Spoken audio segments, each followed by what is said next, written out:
Inilah tugas saya sekarang. Kalau kita sudah berkumpul Bapak Ibu, lalu dibacakan ayat Allah, kemudian dijelaskan maknanya. Apa yang dijadikan Rasul? Satu, nazarat alaihi musakinah, turun ketenangan di hati kita. Jadi kalau terlalu risau dan galau menghadapi dunia ini, sering-seringlah datang ke rumah Allah, duduk dalam majelis ilmu, tengok ke ustaz, dan sekali-kali ambil berdoa. Soal paham atau tidak nanti. Yang penting mengaku. Video itu masuk Karena Rasul mengajarkan yasiru wala tu'asiru, yasiru wala tunafiru. Mudahkan urusan orang, jangan dipersulit. Gembirakan hati orang, jangan ditakuti. Salah satu mengembirakan hati orang di depan kita dengan menengok kepadanya, anggukkan. Wa wasiyatuhur rahmah. Saat ini Bapak Ibu sedang ditatap, ditengok, dilihat oleh Allah dengan pandangan penuh kasih sayang. Wa hafasul malaika. Tempat awak ini dipenuhi oleh para malaikat. Cuma kalau ditengok kanan, tengok kiri, ke depan dan ke belakang, tak tampak malaikat. Malaikat makhluk gaib. Seandainya ditampakkan, kita tidak dapat tempat. Penuh dengan malaikat, tidak tampak.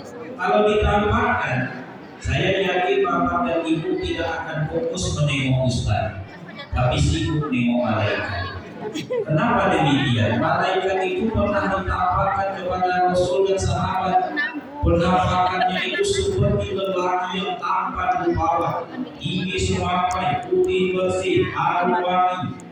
Kalau seperti itu ditampakkan, saya yakin apalagi ibu-ibu pasti tidak akan nengok Ustaz, sibuk nengok malaikat. Sementara Ustaz kelak bontornya, cukui makan Pak, daripada udahnya tidak. Dipenuh dengan malaikat. Wazakarahumullah fiman indah. Inilah yang menjadi kebanggaan awak. Nama-nama Bapak Ibu yang hadir ini, siapapun nama awak di sini itu sedang disebut-sebut oleh Allah di sisinya di antara para malaikat. Apa awak nak senang disebut oleh gubernur saja nama kita dalam sebuah pertemuan? Awak sudah bangga, orang itu awak naik baru. Ini yang menyebut Allah. Syaratnya hadir di dalam majelis ini. Satu lagi hadis sahih. Man salaka tariqan yaltamisu fihi ilman, sahalallahu lahu tariqan ilal jannah. Siapa Bapak Ibu yang korbankan waktu, tenaga, pikiran dan perasaan duduk sejenak dalam majelis ini, Allah berjanji memudahkan bagi orang itu jalannya menuju surga. Para laki memberikan nasihat, wahai anakku, bila engkau melihat majelis ini, kata beliau, duduklah kau di sini. Bila engkau orang yang tidak tahu, engkau akan menjadi tahu. Bila engkau orang yang sudah tahu, Allah akan berikan di hatimu keringanan untuk ringan mengamalkan apa yang engkau tahu. Jadi tahu tak tahu, duduklah di dalam majelis ini. Tengoklah kau Ustaz, lalu mengambil. Kalau muslimin, kisah perjalanan Islam dan Mi'rajnya Nabi kita Muhammad Sallallahu Alaihi Wasallam itu Allah jelaskan dalam Al-Quran yang mulia ini. Tepatnya di dalam surah Al-Isra, surat yang ke-17, ayat yang pertama, dimulai dengan kalimat tasbih atau kalimat takjub, yaitu subhana. Panjangnya subhanallah. Subhanallazi asra bi 'abdihi lailan minal masjidil harami ilal masjidil aqsa allazi barakna hawlahu linuriyahu min ayatina innahu huwas samiul basir. Maha suci Allah yang telah memperjalankan seorang hambanya. Siapa hambanya? Nabi kita Muhammad. Kapan? Pada satu malam saja. Dari mana? Masjidil Haram di kota Mekah ke Masjidil Aqsa di Palestina. Bila kita buka lembaran sejarah kehidupan Nabi kita ini, beliau ini sering melakukan perjalanan seperti perjalanan perniagaan beliau, perjalanan hijrah beliau, perjalanan dakwah beliau, dan perjalanan-perjalanan beliau yang lain. Tapi dari setiap banyaknya perjalanan tersebut, perjalanan Isra dan Mi'raj inilah yang kita peringati malam ini, yang merupakan sebuah perjalanan yang sangat luar biasa. Mengapa demikian? Karena selama ini Bapak Ibu, perjalanan yang Rasul lakukan itu semuanya perjalanannya mendatar dari satu tempat ke tempat lain, cuma mendatar. Rasulullah kali ini bukan mendatar saja, tapi naik ke atas. Bukan saja perjalanan bumi, tapi juga perjalanan langit. Bukan saja menembus satu alam nasib alam manusia, tapi juga menembus sampai ke alam malakut, alamnya para malaikat. Tak ada manusia di sana. Bahkan sampai ke alam lahut, jangankan manusia, malaikat pun tak sanggup. Jibril mengatakan, ya Muhammad, tugas dan kewajibanku hanya mengatakan engkau sampai level ini saja. Allah yang naik di atas sampai ke alam lahut. Bahkan perjalanan ini bukan saja perjalanan dunia sampai ke kampung akhirat. Bukankah Rasul mengatakan, aku menengok ke dalam surga, melihat ke neraka. Surga itu begini kata Rasul, dan neraka itu begitu. Sebelum subuh beliau sudah kembali ke tempat semula. Sebuah perjalanan yang sangat-sangat luar biasa, wajar disebut di dalam Al-Quran, disampaikan dalam hadis sahih, diceritakan para sahabat, bahkan seluruh ulama ini akan berganti-ganti menyampaikan sampai dunia kiamat. Permasalahan kita malam ini adalah mengapa peristiwa Isra dan Mi'raj itu disebut sebagai sebuah perjalanan yang sangat luar biasa, menakjubkan, menggerakkan, mencengangkan. Bahkan dari kalimat subhanallah saja bisa kita tengok. Subhanallah. Kalau kita buka lembaran tafsir tentang kalimat subhanallah, ada dua pelajaran. Yang pertama, subhanallah menunjukkan kebenaran, kesucian. Jadi cerita ini Bapak Ibu bukan cerita bohong, tidak cerita dusta, bukan cerita nyamuk sebelum tidur, kancil dan buaya, upin dan ipin. Enggak. Ini betul-betul terjadi. Kisah ini, subhanallah ini menunjukkan juga keagungan dan kebesaran, bahwa kisah ini betul-betul luar biasa. Subhanallah. Nah, mengapa kisah ini disebut perjalanan yang sangat luar biasa? Inilah yang akan kita lihat. Yang berbeda dengan perjalanan lain, alasan pertama adalah karena perjalanan ini dipersiapkan oleh Allah secara sempurna. Janganlah awak bayangkan kisah Isra dan Mi'raj ini spontan begitu saja. Terima kasih. Satu kue dari Pak. Kalau singgung kue hidup ceramahnya ya. Boleh kue itu Ustaz. Nah, dari rokan ke rau, singgah di telah tinggal. Lama makan mau menganggapkan diri dan tinggal. Kalau kue kami kembali. Kalau muslimin yang berbahagia, alasan pertama, karena perjalanan itu dipersiapkan oleh Allah, tidak bisa lagi abrakadabra Islamian ini. Bukankah Rasul itu menceritakan secara runtut? Malam itu kata Rasul, aku, nah ini lainnya Rasul menceritakannya.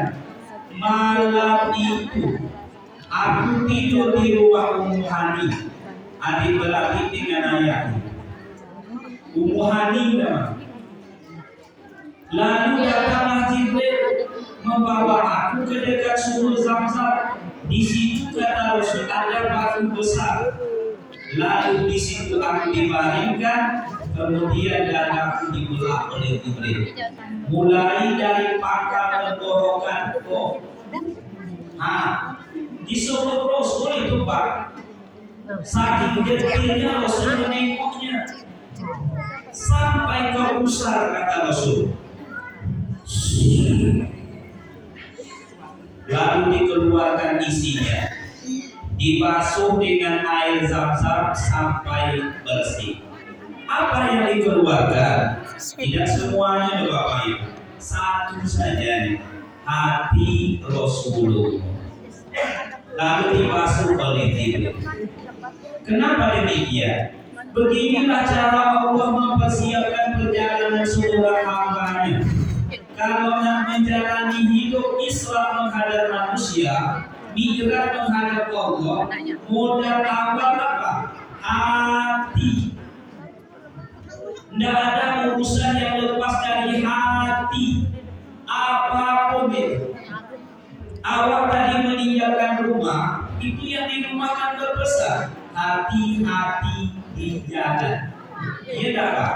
Ya. Kalau secara jujur bukan hati-hati, kaki-kaki. Kan kaki nama langkah. Ada nggak ibu pesan sama suami? Kaki-kaki di jalan Mas ya? Nggak ada. Hati-hati di jalan. Kenapa? Yang menggerakkan kaki ini atas perintah hati. Jadi rajin tidaknya awak ke masjid di masa yang akan datang sesuai dengan kata sambutan Pak Dr. Malidia tadi dan Bapak Kades kita, itu bukan masalah kaki, masalah hati. Hati ini kalau sudah dekat ke masjid, jauh pun rumah apa dekat ke sini. Tapi kalau hati ini jauh dari masjid, walaupun satu titik, jauh masjid. Kurang apa jauhnya rumah para sahabat?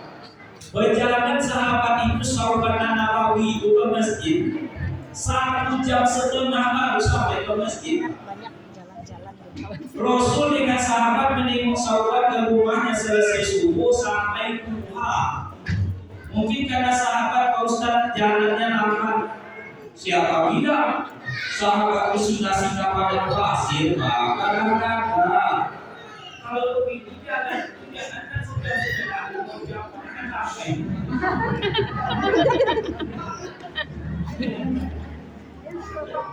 kalau begitu singgah-singgah pada pasir, bumi seperti digulung kepada mereka. Jangankan manusia lain, setan pun takut sama sahabat.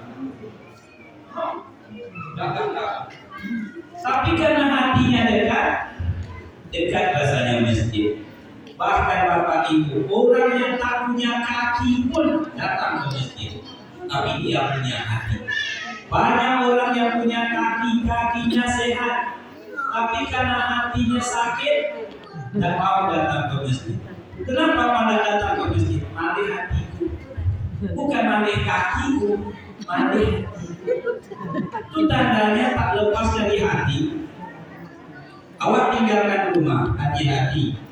Di jalan ada tulisan, maaf, jalan Anda terganggu, arah hati-hati. Betul tidak Pak? Seharusnya Anda arah bagaimana Bapak menengok lubang di jalan sana? Tapi kalau tidak ikut hati masuk ke dalam lubang. Makanya sering orang disalah kalau kenapa kau lubang sebab ini dong? Karena hatinya tak menengok ke situ. Harap hati-hati sampai di tempat kerja. Nah ini Bapak kerja dulu Pak. Untuk ini itu waktu dulu.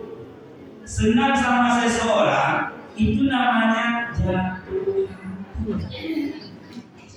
Dari mana datangnya lintah? Dari sawah turun ke kali. Dari mana datangnya cinta? Dari mata turun ke hati. Di pasulannya 24. Di kulitnya tertulis 4 kali 4 16. Sempat tak sempat wajib dibahas. Orang dulu memang begitu, beda dengan orang sekarang Pak. Langsung saja elok, sudah selesai. Jatuh hati namanya. Kalau diterima, senang hati. Kalau ditolak, sakit hati. Berakhir dengan patah hati. Kalau diterima dia suka awak mau, namanya sehati. Lahirlah anak awak si buah hati. Anak akan makan hati. Urusan ini tidak lepas daripada hati. Karena Rasul yang menyebutkan, kata Rasul, ala inna fil jasadi mudghah idza sholahat sholahat jasadu kulluhu wa idza fasadat fasadat jasadu kulluhu ala wahya qalbu. Ketahuilah kata Rasul, di tubuh kalian itu ada segumpal darah. Ini Iza sholahat, dia elok semuanya.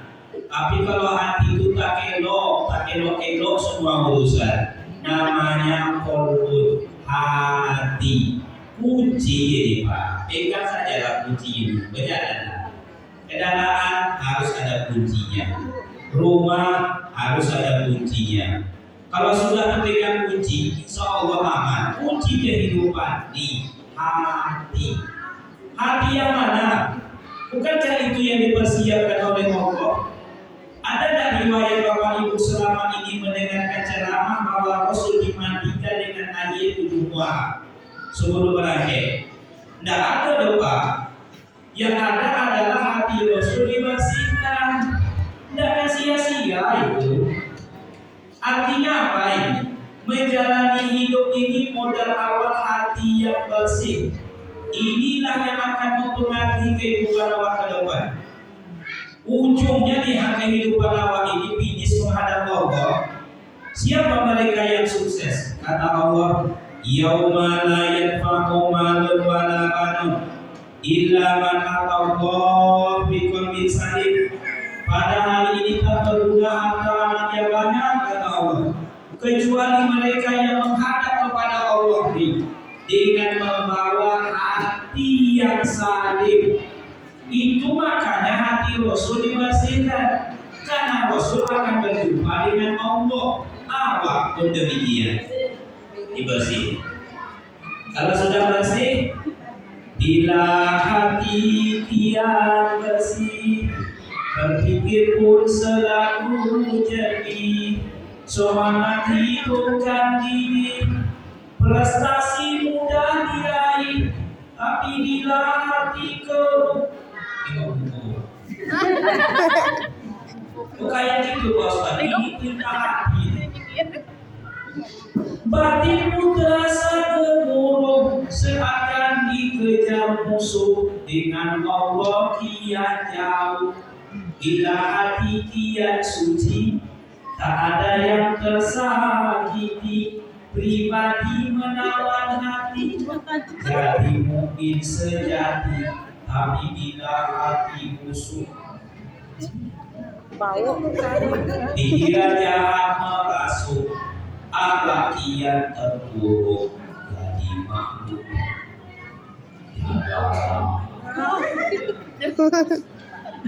Kaum muslimin yang berbahagia, dibersihkanlah hati Rasul. Satu bekal. Rasul dibersihkan. Hikmahnya apa Pak Ustaz? Awak disuruh membersihkan hati, cuma tak sama dengan cara Jibril. Kalau Jibril pun harus membersihkan hati Rasul, dibelahnya dada Rasul. Awak Pak Ustaz, jangan Pak, mati ya Pak. Beko diambil itu bisa.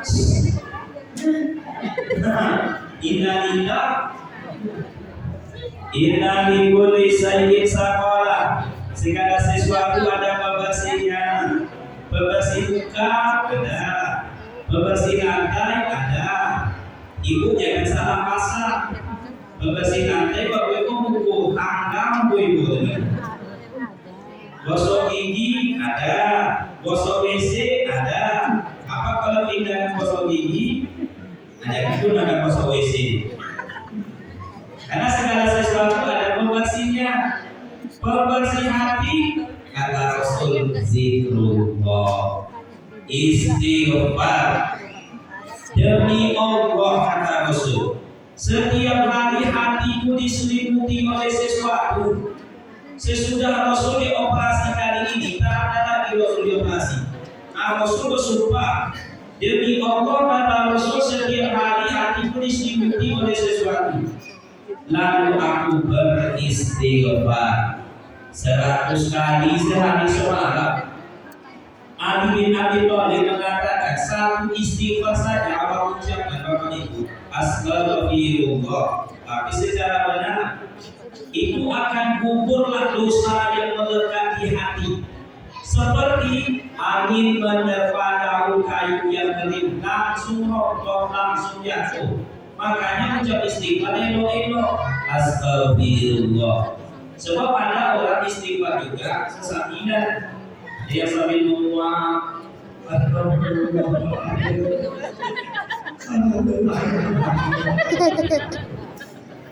itu tangan itu. Astagfirullah, elok-elok. Bapak Ibu rahimahumullah, satu modal. Yang kedua, cara Allah mempersiapkan perjalanan hambanya ini yang bisa awak ambil hikmahnya sampai dia diaman. Kata Rasul, datanglah Jibril membawa wadah dari emas. Wadahnya saja dari emas, apakah tinggi harganya? Tapi yang lebih berharga itu bukan tempatnya, isinya. Iya dapat. Awak beli beca, beli sate, beli soto, beli tempatnya atau beli isinya, Pak? Isinya. Apa isinya? Kata Rasul, dari dalam wadah emas itu Jibril mengeluarkan dua perkara, dua hal. Yang pertama al-iman. Yang kedua al-ilmu. Iman, ilmu. Inilah bekal kedua yang dibuat Allah setelah hati bersih masuk dua ini. Iman menyebabkan hidup menjadi benar. Ilmu menyebabkan hidup menjadi pintar. Kalau sudah ada dua ini, Allah mengatakan, yarfa'illahu allazina amanu minkum wallazina utul ilma darajat. Allah baru mau angkat derajat seorang hambanya, baru Rasul diiratkan naik. Setelah dimodali dua modalnya, satu iman, satu ilmu, benar pintar. Kalau Bapak Ibu mempekerjakan seseorang, inilah yang akan dicari karyawan. Cari karyawan yang benar, tapi juga pintar. Kurang salah satu, tak usah lagi. Ada karyawan itu benar Pak, elok orangnya, tapi bodoh. Kau tunggu kedai dia, ditunggunya dia sampai sore. Tidak tahu jualan, apa kan suruh tunggu aja. Boknya. Ada karyawan pintar. Tugasmu adalah menjual barang-barang kita ini. Oh, bukan barang itu dijualnya, lemari topeng barang dijualnya, Pak. Honda penata barang dijualnya, semuanya dijualnya. Itu terlalu pintar. Makanya sebaik-baik pekerja itu dalam Al-Quran, qawiyun alimun. Qawiyun terampil berilmu, alimun jujur. Kaum muslimin kalau sudah masuk iman dan ilmu, Allah isu Islam menghadap manusia, Islam menghadap Allah. Cuman masalahnya, iman ini dan ilmu ini tidak bisa semata-mata. Kalau diletakkan di tempat yang salah, tidak bisa dinikmati. Kenapa Rasul dimulai dengan membersihkan tempat hati Rasul? Supaya bisa dinikmati. Ini saja Bapak Ibu datang nanti umpamanya orang hantarkan sate. Oh sate mau ya, dikasih awak sepiring satu orang. cuma piringnya kotor hingga ampun. Di situ ada sarang kepiting, di situ ada karet hijau, karet putus, bekas rambut ibu-ibu. Apa makan ada apa? Anak makan tuh. Bukan satenya dari piringnya kotor, tak bisa dinikmati. Baru bisa dinikmati kalau tempatnya bersih. Coba tengok logika berikut ini. Pernah tak bapak ibu waktu kecil dulu bawa ayam mencoba mengandalkan ayam? Kami 12 orang adik-beradik, ayah punya sebuah aturan. Kalau tidak puasa di bulan Ramadan, aku yang ikut berbuka. Harus 10 ayam. Wah, pasti gila saya. Aku dulu nggak ustaz doa, karena aku masih kece, masih zombie. 10 ayam. Awak pun membutuhkan ayam. Waktu kami itunya, awak arahkan ayam ke situ. Mohon maaf saya berjalan-jalan, saya termasuk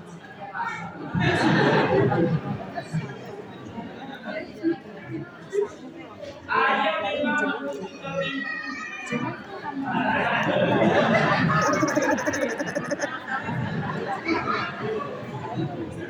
ya, saya punya ayam sama kucing. Ayam apa itu dipakai ayam karena begini sudah saya dari tugas masih itu sudah menangi aku jadi aku punya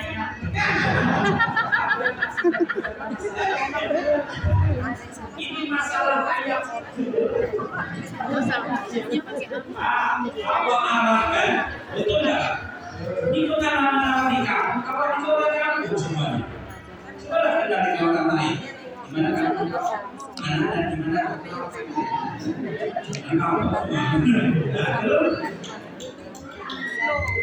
memang ayam mengarah ke pintu cuma sampai di pintu apa dia langsung masuk dan berhenti dia tengoknya ke dalam balik apa pinta sih Apa itu? Kandang ayam. Dia sebelum salah beberapa kali. memang dia sampai ke pintu di tengoknya lagi ke dalam baliknya lagi Pak 3 kali ya bahkan pakai kain. Iya makanya dia. Akhirnya dia berdiri di pintu lama dia tengok. Lalu ia pun masuk awak. Selama ini awak menganggap itu hanya sebagai rutinitas ayam saja. Tapi tidaklah Allah membuat sesuatu pasti di situ ada hikmahnya. Kenapa ayam itu tidak langsung masuk? Dia menengok pertama kali ke dalam itu, memastikan di dalamnya ini kosong apa enggak. Kalau di dalamnya ada ular, kira-kira masuk enggak ayam? Dipastikan akan masuk ayam. Bunuh diri namanya. Ada ular kobra dalam masuk ayam. Tidak mungkin. Ditengoknya, oh kosong. Ayam, ular memang tak ada. Tapi musuh ayam kan ada ular saja. Musuh dia tengok tadi. Kosong. Musuh memang tak ada. Biawak, anak buah makan biawak kata ayam. Dia tu tengok lagi. Ketiga kalinya kosong. Barulah dia masuk. Ayam itu. Bagaimana kalau iman dan ilmu? Bisa nggak iman dan ilmu masuk ke hati saya itu? Kalau di sini masih ada ular, masih ada musa, masih ada biawak, bukan hewannya, perangainya, sikapnya, sikap hewan itu masih banyak di sini. 9 kata hewan itu dalam Al-Quran itu bukan hewannya, sifat-sifat manusia. Ada manusia itu kata bosku mohon maaf seperti monyet. Ada manusia itu mohon maaf kata Allah. Memang sengaja sebagainya. Kata Allah mereka itu kata Allah. Sebab anjing ini walaupun kecil awaknya punya atau besar sama ada itu. Kalau tak percaya beda orang muslim anjing besar kan? Coba bilang kecil ibu anjing sama ada elok lepas. Kalau muslimin tidak bisa masuk iman. Kalau di sini masih ada sifat ulah, sifat musang, sifat biawak, sifat kehewanan ada di sini, tidak akan masuk iman. Itu makanya dalam kalimat tasawuf, kalimat tauhid dimulai dengan la. La itu mentiadakan. La ilaha illallah. Tiada keluarga semuanya Tuhan kecuali Allah. Kedua Tuhan lain masuk Allah. Di dalam ilmu tasawuf namanya at-takhalli.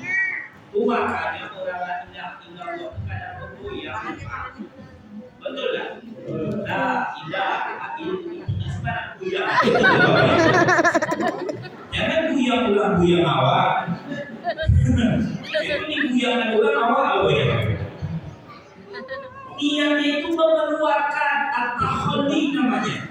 La ilaha illallah. Karena sombong keluar, dengki keluar, ujub keluar, ria keluar, ingin dipuji, ingin dihargai, takut dicaci keluar. Baru at-tahal baru memasukkan. Baru at-tahali memasukkan, at-tajali baru dia menghasilkan. Tapi itu nanti dia yang terlambat.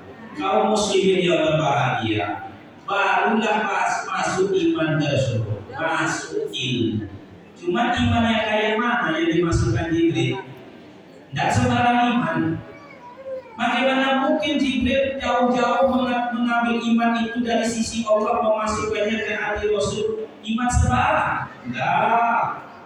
Sebab iman ini ada 3 bentuk. Yang pertama ada orang sekedar beriman, namanya pengakuan, namanya al-iman. Apa beriman Pak? Beriman Pak Ustaz. Kenapa Ustaz tanya? Memang apakah pernah sholat 5 waktu? Kata aku, apa memang tidak sholat di Pak Ustaz? Tapi insya Allah Pak beriman. Insya Allah Pak Ustaz.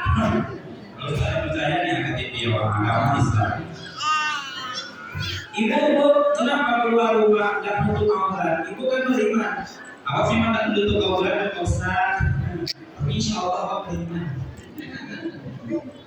Banyak orang beriman Bapak Ibu yang tidak puasa. Betul tak? Hanyalah beriman apa Pak? Beriman Pak Ustaz. Kenapa tidak puasa? Tidak puasa Ustaz perlu sanggup bawa kami. Tapi insya Allah Bapak beriman. Kata Allah, wa minan nasi may yaqulu amanna billah wa bil yaumil akhir wa ma hum bimu'minin. Kalau kalian cuma mengucapkan kami beriman kata Allah, kalian tak beriman. Itu level saat ini. Mudah-mudahan awaknya seperti ini. Masuk ke level 2. Siapa itu orang beriman? Orang yang sudah mulai beramal. Tadi orang lain sholat maghrib, awak sholat. Orang sholat isya, awak sholat. Orang lain dengan ceramah, awak ikut mendengar. Saya kalau di tempat saya ikut, saya mendengar. Duduk juga saya bawah, mengaku juga di saya. Sebab tak mesti pula awak yang terus-menerus memberikan. Ada masanya awak menerima. Orang lain mendengar, awak ikut mendengar. Orang berinfak sedikit banyak ikut berinfak. Dan yang kedua itu. Alhamdulillah. Tapi iman yang dimasukkan Jibril, iman yang mana? Ini iman yang sudah sampai ke tingkat ihsan. Ma huwa ihsan, tanya Jibril kepada Rasul dalam sebuah pertemuan. Bukan Jibril tidak tahu memberikan pelajaran kepada sahabat. Maka Rasul menjawab, Anta'budallaha ka'annaka tarahu fa in lam takun tarahu fa innahu yaraka. Engkau beribadah kepada Allah seakan-akan kau lihat Allah. Walaupun Allah tak kau lihat, yakinlah Allah sedang menengokmu, melihatmu, memperhatikanmu. Perasaan sedang ditengok oleh Allah. Itulah puncak iman itu. Kalau merasa waktu ditengok oleh Allah, pandangan manusia ini bukan tak penting, tapi tak terlalu penting. Kan Allah nengok, Allah melihat. Perasaan merasa dilihat, ditengok, itulah makanya Bapak Ibu Allah buat alam melihat itu banyak supaya Allah sadar kemana pergi ada yang melihat. Bukankah yang paling ditakuti oleh para dinas tersebut adalah pengawasan? Sedang ditengok, dilihat. Bapak Ibu yang berbahagia, kita tengok alat melihat dibuat Allah di alam ini banyak. Mata, kepala. Betul. Setelah awak menengok sesuatu, disuruhnya untuk pikir dengan kepala. Namanya mata, kepala. Turun ke bawah. Kalau nak mengambil sesuatu, di sini ada mata siku. Di sini ada mata hati. Hidung hati ada. Turun ke bawah, mata kaki. Naik ke langit, matahari. Di awal-awal mata angin. Turun ke sungai, mata air. Masuk ke dapur, mata pisau. Naik ke dompet, mata uang. Seorang istri yang kebaikan suaminya diukurnya dengan duit, mata kita. Seorang suami yang suka menengok bini pulang, mata keranjang. Kenapa banyak mata?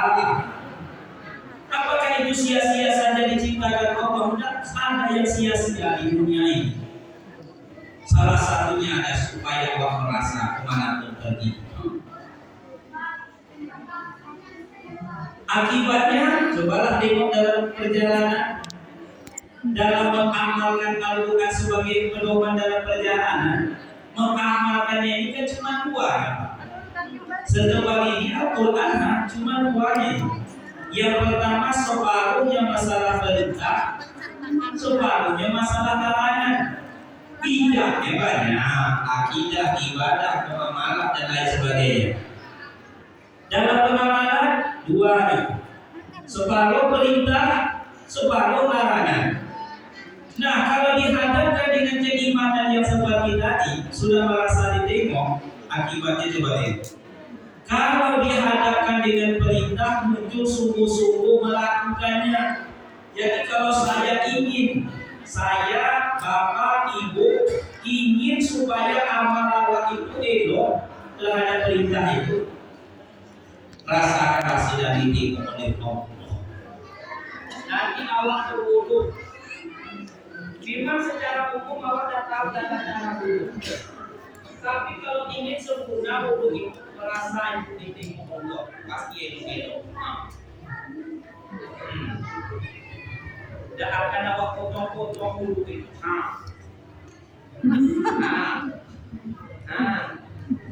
Allah nengok.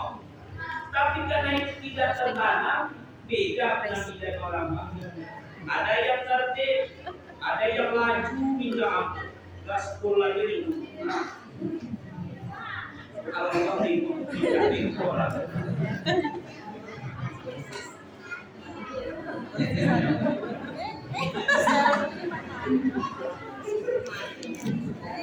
Kayaknya Allah tidak nengok dia. Masih juga permasalahannya. Yang membedakan yang satu dengan yang lain di sini. Tengok orang pergi sholat. Ada bapak ibu sholat itu memang khusus dengan baju, pakai jubah. Tengok imam awal. Pakai minyak wangi, pakai kopiah. Gagah. Masuk surah. Dari sampingnya tidak kopiah. Tapi bukan yang di sampingnya bukan, tetapi bajunya baju pertanian. Ini kulkas rasa ini sudah bertiga orang sholat di nama bina. Yang satu ini dia merasa ditikung oleh Allah. Rasul itu yang diajarnya kawa, Inna Allah jamil yuhibbul jamal. Allah Maha Indah, senang dengan keindahan. Rasul kalau sudah menghadap kepada Allah, penampilan beliau Pak, jadi jidat dari budak yang sedang purnama. Apalagi kalau hari Jumat, 2 lapis buat Rasul. Sementara umatnya ada berani sholat indah dia, tidak baju kain sarung putong oleh agama.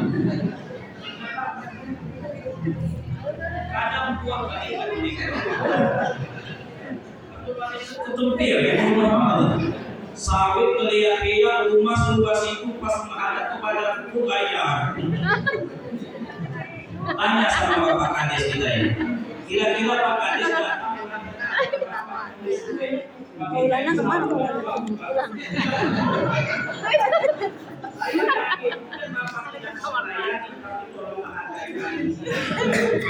Ini kantor Pak,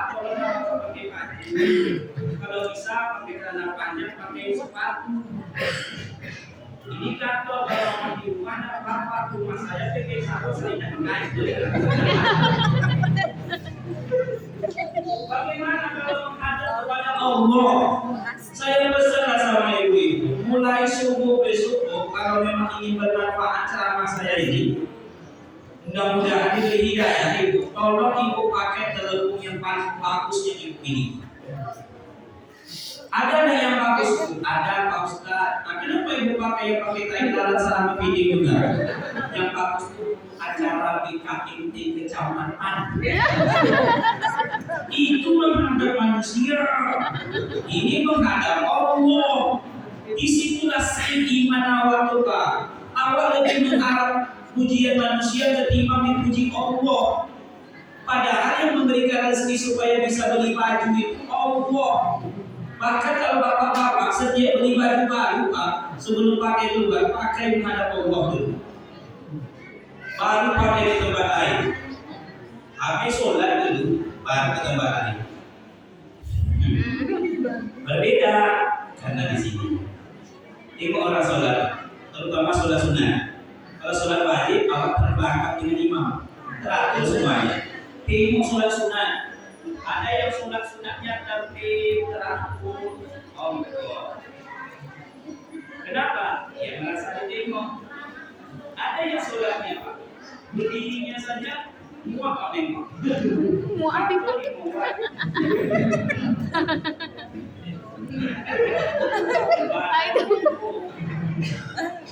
Langkah tangan seperti orang sakit 3 bulan. Nak mengaku dan muslim.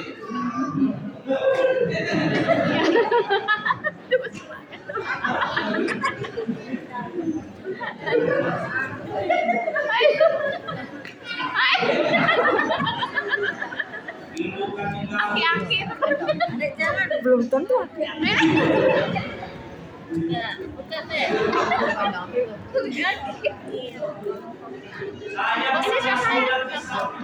Saya seperti itu Pak. Saking lasarnya dicarinya terawih. Dipecahkannya bukan dibuang, ditengoknya Pak.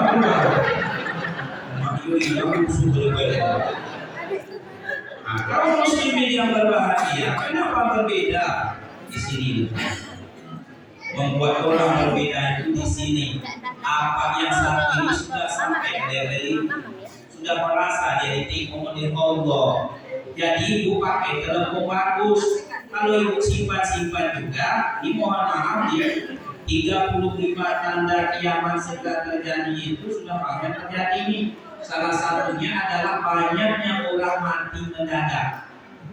Kalau seandainya ibu mati mendadak, telepon bagus itu Aku langsung pakai. kalau suami ibu tengok-tengok orangnya bu, ibu jangan terlalu percaya kepada kami. Kami tidak sebaik yang ibu kira, tapi tidak sejahat yang ibu sangka. Kalau kami sudah tua mungkin banyak pertimbangan. Tapi kalau masih muda untuk ambo, mulailah kamu di pematang batu mengikau supaya datang. Meninggal ibu suami akan menikah. Nah, setelah menikah apa katanya? Sampean adik tidak usah lagi belian di telepon. Iya mas, kenapa mas? Itu loh di dalam hari itu banyak telepon bangun belum dipakai. Pakai sama kamu. Gimana baru dipakai apa mas? Itu telepon yang di bawah yang banyak naik atas sampai pilih itu. Dia bagus-bagus pakai. Ibu yang membayar kreditnya orang lain yang memakai. Akhirnya singkat kata dipakainya lah. Dibonceng suami ibu tuh istri barunya. Ada pulau bulan ibu. Tentu ditanya, Mbak dulu di mana di Bogor? Dan dikatakan itu dengan bilik. Yang mana mas? Tuhan. Kalau jadi yang tahu ibu angkat kakinya tuh. Jadi pakai yang doain. Penentunya di sini. Nah, lalu setelah masuk iman dan ilmu, kata Rasul, kisah perjalanan beliau itu kita kisahkan. Aku kata Rasul dinaikkan di atas sebuah kendaraan yang dipakai para nabi dan Rasul terdahulu. Kenapa disebut pula sifatnya secepat kilat? Ya karul barku yang roh absarahu. Habis saja kilat itu menyambar pandangan mereka. Secepat kilat.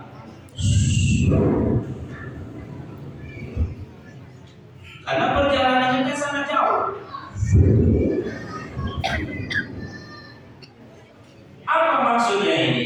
Apakah Allah tidak mampu menaikkan Rasul langsung seperti menaikkan Isa alaihi salam? Mampu, Pak. Tapi kenapa kepada Nabi kekasihnya itu pakai sarana? Mengajarkan samawat. Hidup ini harus ada sarana. Tidak bisa bimsalabim abrakadabra. Betul tak? Sholat saja perlu sarana. Tempat sholat ini masjid, dibangun elok-elok. Nah berwudu itu sarana, perlu sarana. Berbuka Pak Ustaz, kan air putih cukup. Iya kalau hari pertama. Kalau hari kedua air putih itu besar air putih itu sebulan, iya pada nampak. Jangan dibilang ada serta perlu sarana. Bahkan kata Ali bin Abi Thalib, seandainya kemiskinan itu dalam bentuk wujud manusia, dia akan saya bunuh.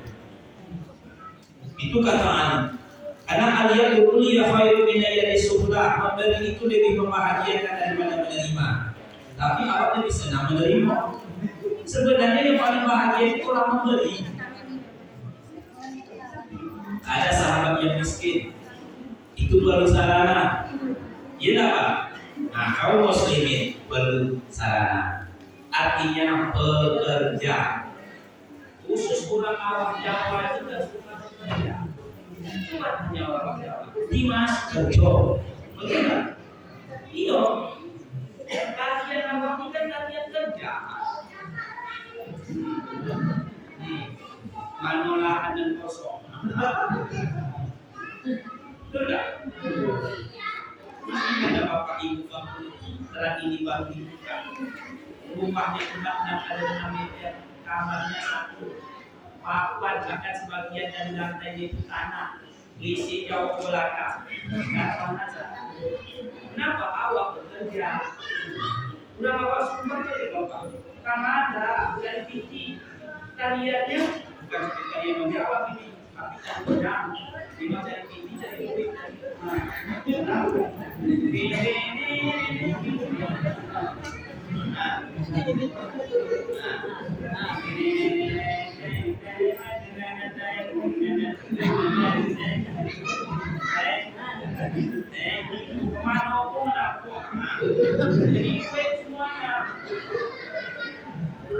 Udah bapak mandiri Pak Tino.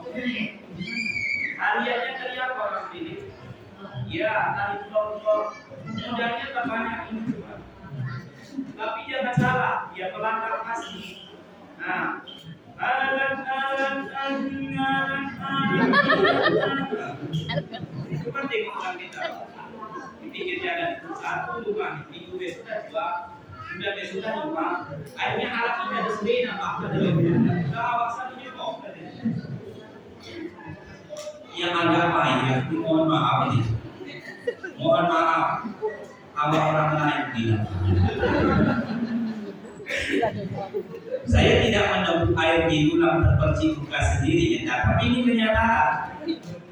Awak ini kan katanya kan tinggal di tanah lain, tidak? Saya sendiri orang lain. Di sini orang Jawa ya Islam. Tapi pas minat terjadi, nah masa mendidik sebisok ini beliau tengok kau. Kemana Pak? Tuan Bando.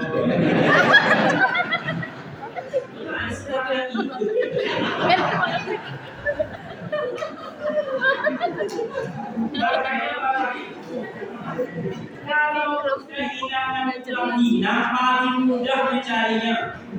Kenapa kau pilih? Apa saja Ustaz? Tengok ke pasar, jualnya. Jelas. Apanya dile kebun, itu kebun yang kuat.